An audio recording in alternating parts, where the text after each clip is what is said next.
Dr. Uche, and I am back today again. Thank you for joining me. Welcome to my channel. If you're watching this on YouTube, and also happy to have you on whatever platform you're watching this on. I come here to give suggestions and tips for writing and publishing your autobiography, biography, memoirs, and I also do review fiction. I love book reviews. I do children's book read alouds, all because I believe in the power of stories to enrich our lives and to showcase our common humanity.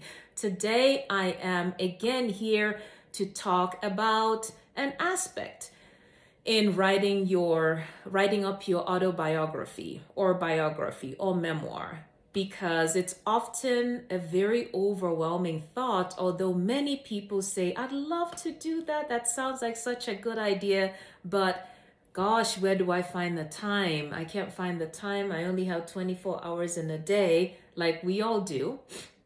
So before I get started, if you're watching this on YouTube, feel free to share freely with your friends and family, hit subscribe, and also hit the notification bell. That way you'll know when I upload new videos. I try to post videos every week. So here it goes. I am here to talk about how one could tackle the aspect of this being an overwhelming project. I wish I could say that it's easy, but having published and written so much about family history over the past few years, yes, it can be a huge undertaking, but totally worth it, by the way. When you're done, when you have that book in your hands, it's a really good feeling. I'm trying to see if I have one of my copies here, and I don't. But it's a great feeling having your autobiography done. How can you tackle this somewhat overwhelming project? I want to give you just 3 tips today to help you tackle this project, and it'll help you see that this is the proverbial piece of cake, okay? The first one, make it a family project. There's no reason you should do this all by yourself. It's for the family, right? So if you have children who are older, if you have siblings, if you have nieces and nephews who are older, you can get everyone involved. This is a project for the family, right? You can have somebody collecting history from the older relatives.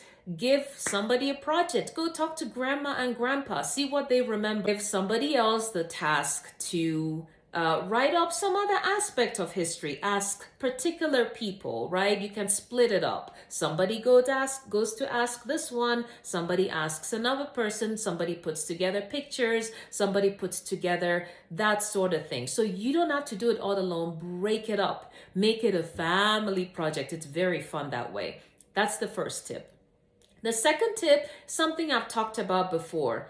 Leverage the power of incremental change, right? You went to college, you got a degree, or you went to some sort of training, and let's say 3-4 years later, you came up with the certificate. It didn't happen overnight, right? It was little bits and pieces, a course at a time, a month by month, maybe even week by week, month by month. And at the end of several years, you had it done. This shouldn't even take several years, but you can break it up into little bits and pieces. Rome was not built in a day, but it was built, right? In bits and pieces. So instead of saying, this is going to take me hours, say, okay, I am going to do 15 minutes every day. I'm going to tell you the truth. The first book I published, I actually dictated it 15 minutes every day.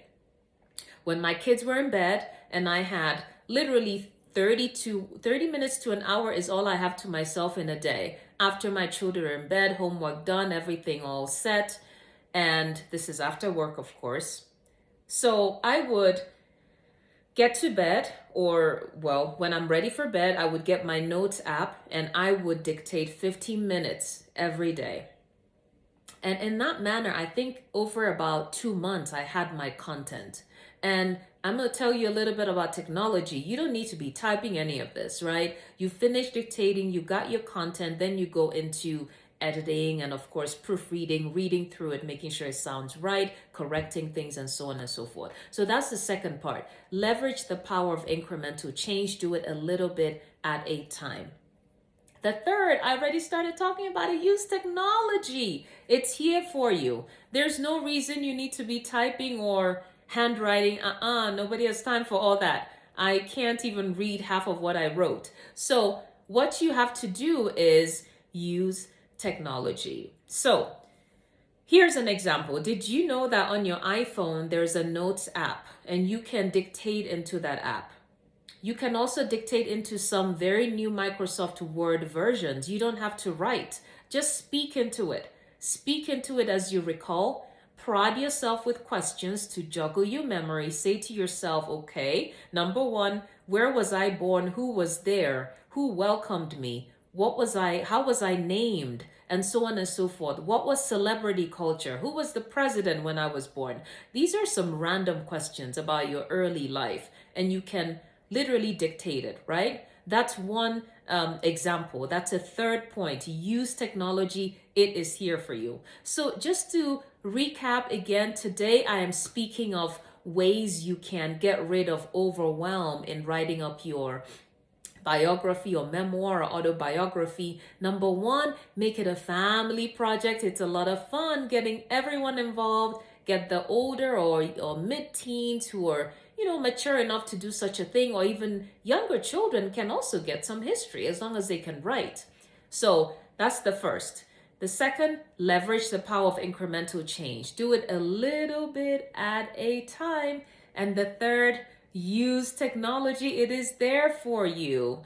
This is Dr. Uche. I hope that was helpful. I look forward to coming back here again to talk to you, either when I have another writing or publishing tip, or when I have a fiction book to review or a children's book read aloud. Until then, again, take care, stay well. Remember to subscribe if you're watching this on YouTube. Help us spread the word. We want to have lots of people join our movement. Take care. Ta-da.